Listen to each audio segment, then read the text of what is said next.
EKSE TV family.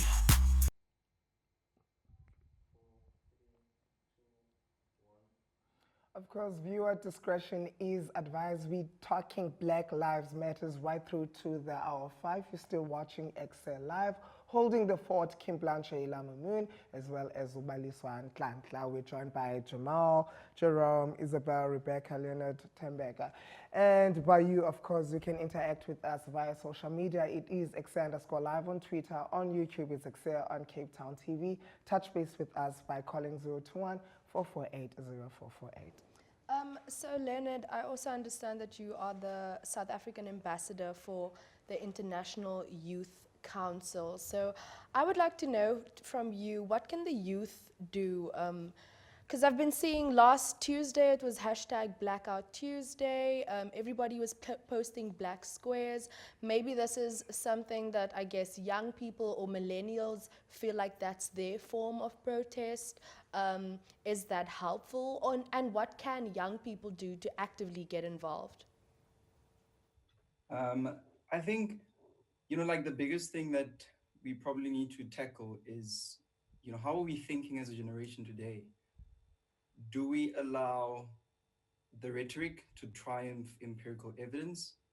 When the whole Black Lives Matter started, and I just want to give you like an idea of how I thought about it. It was like when two kids fight on a playground, right? And maybe they have the same parent. The first one that gets to the parent is likely, would likely side with that one, hearing their side of the story. But when the other kid comes to the same parent and gives a story, you suddenly see it in a different way. So with the youth right now, I think a lot of what's been happening is that people are just seeing one side of it, and they're not thinking about the fact that there's life beyond quarantine, there's life beyond 2020. And with that in mind, I think it would be very important for our generation, especially millennials, to be able to create platforms where we argue beyond rhetoric. And by rhetoric, I mean, we're just arguing beyond fancy words and, whichever fill in the blank. And if we can come up with a way or a system that can allow us to have a conversation without feeling attacked, where, right now it's all people of color that are currently on this video call, but if it was, maybe white people where we can engage actively with and make them understand the other side. From my side, I think as an individual, what I have been trying to do is to say that after quarantine, what's going to be the first thing that we need to teach in schools? So I'm already working on a leadership program for high school students to make them understand the idea of being activists. What does it mean in a school? Because not only that, maybe it might be a smaller issue in our country, but there was a point in time where black learners in high school were not allowed to, plait their hair in a specific way. And if you think about that, I mean, me having a sister, my sister says it's hair day, it's really hair day. And the fact that you have white people who don't understand that, a black girl has a hair day and there's no way you can just tie a knot and tell them to keep it calm.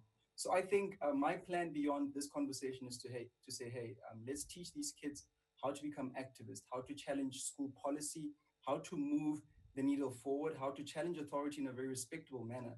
And I think when we bring that up, then we'll start seeing a different side of our South African youth specifically. Rebecca, And if I could add, yes, oops, yes, go ahead. if I can add, I really love what Leonard said, and I think it draws on something that Devin said earlier. I think that we have to be more imaginative in our thinking about the way forward. For youth specifically, I think sometimes they're restricted by the groundwork, even though we appreciate our elders, we appreciate those who came before us.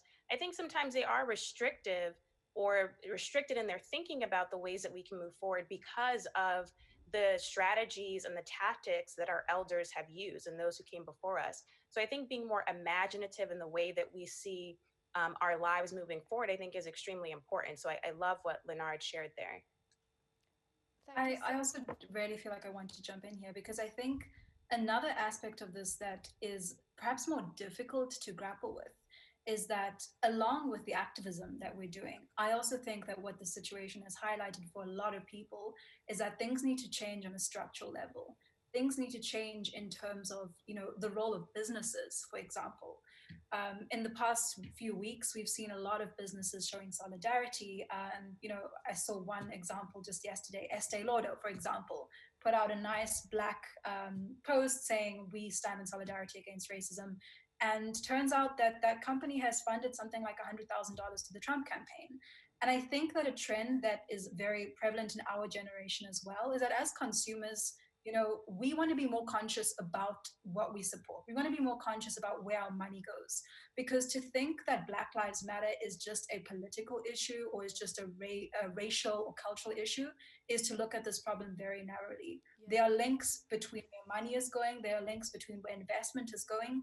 And so I think, there's more of a burden for us as well that we have to confront in terms of who we support, in terms of what we accept. Just coming from social media, I think that institutions, organizations, and individuals can do better, and it's up to us to demand that.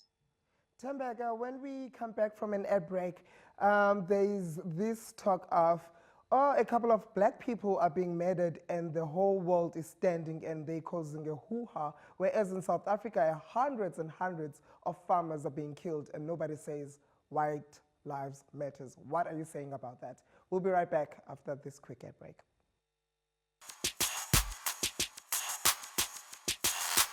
CTV family.